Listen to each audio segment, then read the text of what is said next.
Day normal prayer లాగే అనుకున్నాం, కానీ దేవుని కృపను బట్టి మాకు తెలియకుండానే మరి మా అల్లుడు గారు మా పాప మరి ఈ అరేంజ్మెంట్స్ అన్నీ చేశారు. మాకు అసలు ఫుల్ సర్ప్రైజ్, మాకు ఏమీ కూడా తెలియదు. తెలిసిన తర్వాత 25th అని తెలిసిన తర్వాత సరే మరి అందరి మధ్యలో ఒక చిన్న సాక్ష్యం నేను పంచుకోవాలనుకున్నాను. మీ అందరికీ తెలిసిందే మా జీవితం. మేము ఎన్ని ఇబ్బందులు, ఎన్ని అవమానాలు, ఎన్ని రకాలైన శ్రమలు గుండా వచ్చామో మీకు తెలుసు. నేను ఒకటే చెప్తానండి, పిలిచిన వాడు నమ్మదగిన దేవుడు, అంతే, ఇంకేమీ నేను చెప్పలేను. అందరికీ ఒకటే ధైర్యం ఇచ్చే మాట ఏంటంటే, ఆయన పిలుచుకున్నాడు, ఆయన చెయ్యి మాత్రం విడిచిపెట్టడు.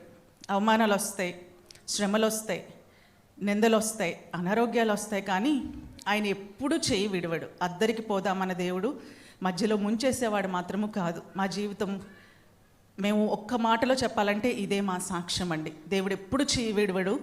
ఆయన నమ్ముకున్న వారిని ఎప్పుడు సిగ్గుపడనివ్వడండి. ఆయన నమ్ముకున్న వారిని ఎప్పుడు అవమానపడనివ్వడు.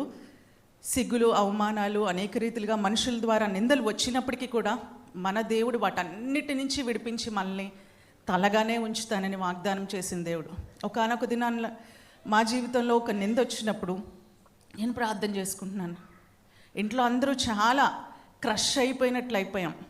సుహాస్ అయితే తట్టుకోలేక నాకు వామిటింగ్ సెన్సేషన్ వచ్చేస్తుంది, మమ్మీ వామిటింగ్ అయిపోయేలా ఉంది, అంత టెన్షన్ పడిపోయాడు. షైనీ అంటే బయటకు చెప్పేది కాదు, కానీ చాలా బాధపడేది. మేమిద్దరం అయితే ఇంకా అంటే ఏదైనా భరించగలం. ఒక ఫైనాన్షియల్ ప్రాబ్లం అయితే ఇంట్లోనే భరించగలం, ఇంకేదైనా అనారోగ్యం అయితే చెప్పుకోగలం, కానీ చెప్పుకోలేనటువంటి అవమానాలు అలాంటివి వచ్చినప్పుడు కేవలము వాక్యమే అండి, కేవలము వాక్యమే మమ్మల్ని బ్రతికించింది, మమ్మల్ని నిలబెట్టింది. నీ వాక్యమే మమ్మల్ని బ్రతికించాను, నా బాధలో ఇదే నాకు నెమ్మది కలిగజేస్తున్నాను అని వాక్యం చెప్తున్నట్లుగా, ఆ రోజు కనుక ఈ వాక్యం మాకు భరోసా ఇవ్వకపోతే, ఆ రోజు కనుక ఈ వాగ్దానం ద్వారా మేము గనుక బలపరచబడకపోతే ఈరోజు మేము నిలబడి ఉండేవాళ్ళం కాదు. ఆయన నమ్మదగిన దేవుడు. ఆయన ఒకటే మాట అన్నారు, ప్రపంచంలో అందరి మీద ఉన్న ముసుగుని నేను తొలగిస్తాను, నీ అవమానాన్ని నేను తొలగిస్తాను, నీకు రెట్టింపు ఘనతనిస్తానని చెప్పి దేవుడు వాగ్దానం చేశాడు. నీకు ఖ్యాతిని, మంచి పేరును ఇస్తానని వాగ్దానం చేశాడు. పేరంతా పోయిన తర్వాత ఇంకా ఖ్యాతి ఏముంటుంది ప్రభా అని నేను అనుకునేదాన్ని. కానీ దేవుడు ఏ రోజు కూడా మా చేయి విడిచిపెట్టలేదండి. ఇదంతా కూడా 25 years వెనక్కి తిరిగి చూసుకుంటే, ఒక రోజున పాస్టర్ గారి సంబంధం నాకు వచ్చినప్పుడు నేను తిరస్కరించాను. నాకు వద్దు అన్నాను. నిజంగా నేను చెప్తున్నాను, నాకు వద్దు, నేను సేవకుని చేసుకోలేను, నేను సేవలోకి రాలేను, ఎందుకంటే నాకు ఆ ఎబిలిటీస్ ఏమీ కూడా లేవు. మనుషులు చూస్తే మాట్లాడలేను, ఒక మనిషి బాధలో ఉంటే ఓదార్చలేను, వాళ్ళ బాధలో ఉంటే నేను ఏడుస్తూ ఉంటాను తప్పితే వాళ్ళకి ఏమీ మాటలు కూడా చెప్పలేను. అలాంటి దాన్ని నన్ను ఎలా వాడుకుంటావు ప్రభా అనుకుంటూ వాడుకోవడం వరకు పక్కనుంచితే, మినిస్ట్రీ లేకపోతే ఒక సేవకురాలుగా నేను ఉండాలి అనేది నేను ఆలోచనలో 1.1% కూడా లేదండి. ఉద్యోగం చేస్తాను, మా నాన్నగారి పేరు నిలబెడతాను, మా నాన్నగారి వైపు వాళ్ళందరూ కూడా వెల్ సెటిల్ కదా, నేను కూడా వాళ్ళందరికంటే మంచి ఉన్నతమైన స్థితిలో ఉంటాను, మంచి మరి ఉద్యోగంలో ఉండి నేను స్థిరపడతాను, ఇదే ఆలోచించేదాన్ని. ఒకనొక దినాన్ని ఒక సేవకురాలు వచ్చి చెప్తున్నారు, నువ్వు ఉద్యోగం చేయవమ్మా, నువ్వు సేవ చేస్తావు అన్నారు. నేను 17 సంవత్సరాలు 18 సంవత్సరాలు అప్పుడు అలిగేసి కిందకి వెళ్ళిపోయాను. ఫస్ట్ ఫ్లోర్లో ఉండేవాళ్ళం. కిందకి వెళ్ళి ఒక పిల్లర్ వెనకాల నుంచొని, ఆవిడ ఎవరు అసలు, నా గురించి ఆవిడ చెప్పడం ఏంటి, ఆవిడకి ఏమీ అర్హత ఉందని ఆవిడ చెప్పింది, నేను సేవకేంటి, నేను ఉద్యోగం చేస్తాను అని చెప్పి ఆవిడ మీద అలిగాను. ఆవిడ వస్తున్నా సరే పలకరించలేదు, పక్క నుంచి వెళ్ళిపోయి, ఈవిడెవరు అసలు, నా గురించి, నా లైఫ్లో ఈవిడ ఒక మాట అలా విసిరేయడం ఏంటి అనుకున్నాను. తర్వాత చాలామంది నా గురించి మాట్లాడారు, ప్రవచనాలు చెప్పారు, ఈమె సేవకురాలు అవుతుందని. ఏ రోజు నేను అది మనసు తీసుకోలేదు, నేను ఒప్పుకోలేదు. కానీ మరి సేవకుని యొక్క సంబంధం వచ్చినప్పుడు దేవుడు ఎందుకు నన్ను ప్రేరేపించడం తెలియదు, ముందుకెళ్ళడం జరిగిన తర్వాత జరిగిన అన్నీ కూడా మీ అందరికీ తెలుసు. కానీ ఒకటే చెప్తున్నానండి, పిలిచిన వాడు నమ్మదగిన దేవుడు. నేను కావాలని రాలేదు, దేవుడు పిలుచుకున్నాడు, నువ్వు రా నా సేవకు రా అని చెప్పి. ఇక్కడ నిలబడితే మాట్లాడలేని స్థితి నాది, ఒక్క మాట కూడా నేను మాట్లాడలేను. మీ ఎవరికి నా గురించి తెలియదు. నేను స్కూల్లో చదువుతున్నప్పుడు నా ఫ్రెండ్స్ ఇప్పుడు ఫోన్ చేసి అంటారు, నువ్వేనా, నేను నిజంగా నమ్మలేకపోతున్నాను, నువ్వేనా అసలు అక్కడి నుంచి మాట్లాడుతున్నావు అని చెప్పి. వాళ్ళు హిందూస్ అయినప్పటికీ కూడా కొన్ని యూట్యూబ్లో చూసి అంటారు, నువ్వు అసలు మాట్లాడగలవని నాకు తెలియదు తెలుసా అంటారు. మాట్లాడించేది దేవుడు. ఇప్పుడు కూడా స్టేజ్ దగ్గర కింద ఉంటే నేను మాట్లాడలేను ఏమి కూడా. ఇక్కడ నిలబడితే దేవుడు ఎలాగా మాట్లాడిస్తాడో నాకు తెలియదు, అనాయింట్ చేస్తాడు దేవుడు, తన ఆత్మ చేత నింపి నన్ను అభిషేకిస్తూ ఉంటాడు. చాలా పిరికిదాన్ని, అన్ని చిన్న చిన్న శ్రమలకి, చిన్న చిన్న అవమానాలకి. ఇంట్లో ఎవరైనా ఇద్దరు పెద్దగా మాట్లాడుకుంటే బయటకు వెళ్ళి మొహం ఇలా ఎత్తలేను నేను. మన ఇంట్లో గొడవ అయింది కదా, అందరూ ఏమనుకుంటున్నారు అని చెప్పి తల ఇలా దించుకునేదాన్ని. అలాంటిది దేవుడు ధైర్యం ఇచ్చాడు, బలాన్ని ఇచ్చాడు, శక్తినిచ్చాడు, అనేక మందికి ఆదరణకరమైన మాటలు చెప్పడానికి నన్ను నిలబెట్టాడు. ఈ రోజున చాలామంది వచ్చి తన శ్రమలు చెప్తా ఉంటే నాకు అనిపిస్తుంది, నేను కనుక ఆ శ్రమల గుండా వెళ్ళకపోతే వాళ్ళ శ్రమలు నాకు అర్థం కాదు. ప్రతి ఫైనాన్షియల్ ప్రాబ్లం, అనారోగ్యం కానీ, అవమానాలు కానీ, అన్ని విధాలుగా ఒక మనిషి ఏమైతే ఫేస్ చేయగలరో అన్నీ కూడా నేను ఫేస్ చేసి వాటికుండా వచ్చాను.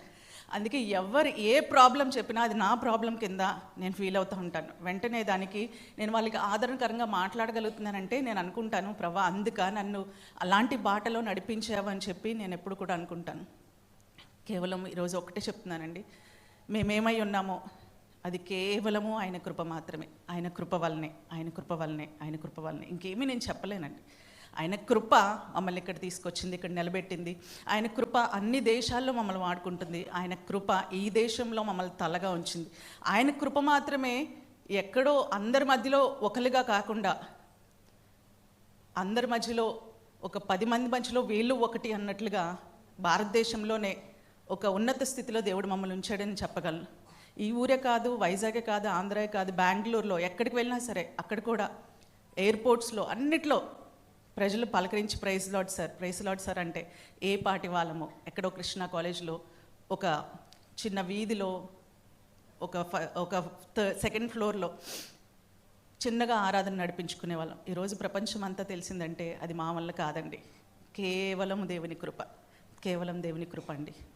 ఒకటే చెప్పగలను, దేవుడు మాత్రము ఎన్నడెన్నడూ తన బిడ్డల్ని విడిచిపెట్టడండి. వాగ్దానం ఇచ్చిన దేవుడు, నమ్మదగిన దేవుడు. నీ నోటి నిండా నవ్వుంచుతానని చెప్పి దేవుడు వాగ్దానం ఇస్తే నేను అనుకునేదాన్ని, ఎంత ఏడుస్తున్నాను నా నోటి నిండా నవ్వు ఉండడం ఏంటి అని. కానీ ఈ రోజున అన్ని విషయాల్లో ముఖ్యంగా నేను చెప్పాలంటే, గత సంవత్సరం జరిగినటువంటి షైనీ శ్రేష్ఠ మ్యారేజ్లో నిజంగా ఎంత దేవుని కృప చూపించాడు. మ్యారేజ్ ఘనంగా జరగడం ఒక వంతు అయితే, అంత మంచి సన్నిన్లో అంటే ఒక కుమారుడిలాగా సుహాస్, షైనీ ఎలాగో అంతకంటే ఎక్కువ మాకు ఇప్పుడు అంకిత్ అంటే, అంతకంటే ఎక్కువ షైనీ కంటే, సుహాస్ కంటే కూడా. అలాగే వాళ్ళ పేరెంట్స్ కూడా ఈరోజు అంత ఆ వయసులో ఉండి కూడా మా కోసం బయలుదేరి వచ్చారండి కాకినాడ నుంచి మమ్మల్ని విష్ చేయడానికి. నిజంగా అంత మంచి కుటుంబాన్ని దేవుడు మాకు ఇచ్చాడంటే అది కూడా కేవలం దేవుని కృపే. అయితే సాక్ష్యం అయితే చెప్పాను, రానున్న రోజుల్లో మేము తీసుకున్న నిర్ణయాలు కూడా మీకు చెప్పాలి కదా. ఇంకా బలంగా దేవుని కోసం మేము వాడబడాలని, రెట్టింపు దేవుని యొక్క పనులు చేపట్టాలని మేము ఆశపడుతున్నాం. ఇప్పుడు చేసిన దానికంటే అధికమైన సేవను దేవుడు జరిగిస్తాడు మా ద్వారా అని చెప్పి నేను నమ్ముతున్నాను.